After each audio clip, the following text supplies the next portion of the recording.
Welcome back to First Year in Medical Device Sales. I am your host, Jacob McLaughlin, and I wanted to come to you all today with a very quick episode. But why I'm coming to you today, I made a post on LinkedIn the other day, and I talked about how there's a lot of people in medical device sales that will give advice to, especially the people we've tried to break into medical device sales. And what I can tell you, it's probably some of the worst advice I've ever heard in my life. You know, I always use the example, there's a lot of people in the NFL that can run a 4.4 40-yard dash, but they can't teach you how to run a 4.4 40-yard dash, right? Just like there's a lot of people in med device sales that are in med device sales, but know what they can't teach you how to do? Break into med device sales. And there's a lot of people in med device sales that will be happy to give you advice, but know what they've never done? Performed in med device sales. Just had a guy yesterday, he's trying to break into medical device sales. He's in sales currently.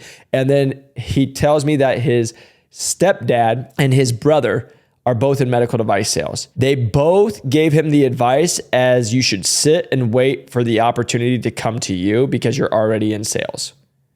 Let me just make this very clear, my friends. In sales, you do not sit and wait for anything because guess what? They give you $1 million quota. No, it's not going to just fall inside your lap, $1 million. You got to go make it happen. Right. And so that was my conversation with this person, was like, that is probably some of the worst advice I've ever heard in my life. And guess who it came from? Someone who's been in for 6 years and someone who's been in for 15 years. And so the reason I'm telling you that, be very, very careful on who you listen to. The reason people listen to me is because I've shared my whole journey. I've shown being a personal trainer, doing youth fitness, to coming in with the largest company in the world, performing there, then going and being a regional sales manager, and then performing there, and then helping over 1,500 people break into the industry, and guess what they do? Perform. The reason I'm just saying that, I just share, hopefully it can help you while you're listening to this, but please stop listening to people that keep just giving you general advice if they're not crushing it, if they're not where you want to be. Because I can sit here and tell you, there's a lot of people who've been in the industry for a long time who've done enough not to get fired, but have never crushed it.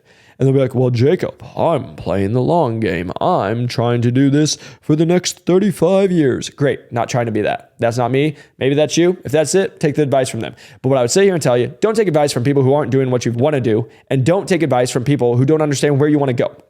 Because I can sit here and tell you, you know who gave me advice? Every single rep and manager I've ever been a part of. Every single one. You know what I can sit here and tell you? I surpassed them way faster than they ever got there. Now, here's the thing. There's a lot of great reps and managers that are willing to help you in that. And that's amazing. And that's who you need to clinch onto. But there's also a lot of reps and managers that will tell you, you suck. You won't ever do it because they haven't done it. So they won't let you do it. And then guess what you do? You do it. I can literally sit here and tell you, when I was at Medtronic, I was looking to leave. I was looking to go to a startup, and I had a VP of sales literally tell me, you don't have enough experience. You need to stay at Medtronic for another 5 years. Guess what I didn't do? I went to a startup. We had some success right away. And guess who got a call from that exact same VP of sales 5 months later saying my name came across his desk 5 times and he was offering me a job for a lot of money then. Oh, funny how 5 months, 6 months ago, I wasn't worth it. If you are in the industry and you are in medical device sales, like I just talked to a girl yesterday, she's making $68,000 and she's been in med device sales for a year. If you're making $68,000 and you've been into med device sales for over a year, you know who I'm not listening to? Probably the people on the team that you're with that are telling you to stay where you're at because it's a good opportunity and maybe one day you'll make $100,000. Why can I say that? Because I just got a 22-year-old hired at $148,000. It's just facts. It's just numbers. So the reason I'm just saying that is, guess what? A lot of times you got to hear this as well. A lot of people will be like, no, you just need to earn your stripes and you need to do all this, but they don't know how to earn your stripes faster. So they're just going to tell you this. And then guess what? A lot of these managers, guess how they make money? Off you. So they're fine with having you stay there for $55,000, $65,000, $75,000 and you've done it for a year, you've crushed it, you've done everything you did, but then they'll tell you the grass isn't always greener, then you should just stay there. And then guess what? They try to keep you in for even longer. And then guess what they're doing? They're like, oh, I've been here and I make $140,000 after 8 years. It's great. Awesome. But guess what? You can do a lot more than that. And so what I would just be encouraging you all, this was a quick rant to just say, be careful on who you listen to. Please do your research. Please start talking to people that are where you want to be and are living the life you want to be. Because the last thing I'll just sit here and say is there's so many people in med device sales and people who are outside the industry will reach out to the people in the industry and they'll be like, oh, they work at Stryker, Johnson & Johnson, Medtronic. Name whatever company you want. Whatever they say must be gold because they work there. Let me just sit here and tell you, you guys all like NFL and NBA teams. Guess what? There's a lot of people who are on that you don't know their name. Why? Because they're not that good. They were good enough to be on the team, but guess what? They're not. They're not the superstar. They're not the person performing. They're not the ones who crushing it. They're not the ones selling out the stadiums. They're not the ones getting their jerseys sold. So what I'm trying to say to you all, if you are in med device sales, you need to clarify what your goals are, what you want to accomplish, who's done what you want to do, and go learn from them and make sure that they can actually teach you. Because like I said, there's a lot of people who've done it, but they can't teach it.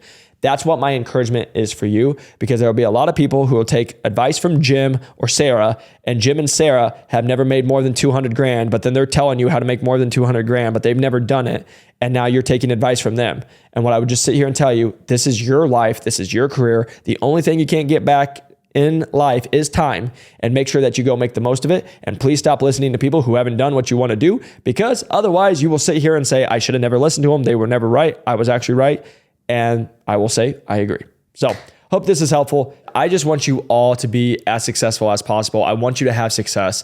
And I know today wasn't like a full episode of 15, 20 minutes giving you strategic things, but hopefully it was helpful for the fact of who you listen to matters. And I want you all to crush it in medical device sales. I do have a podcast that is titled Being a Top Performer in Medical Device Sales, where I go into more depth about what we were talking about here, but also giving you how to be a top performer, because I've been a top performer every place I've been. So I'm just trying to share those tips with you. So hopefully you can go and find that podcast as helpful as this one, and maybe it'll give you some more insight and more details that you can then go use in your own career. But truly appreciate you all taking the time to listen to this. If you could, a 5-star review helps us grow this channel. If you like and subscribe, it would mean the world. And if you can share this with somebody you think would be helpful, it would mean the world to me. I hope you all have a great week. Keep chasing quota, and I'll talk to you on the next one. Peace.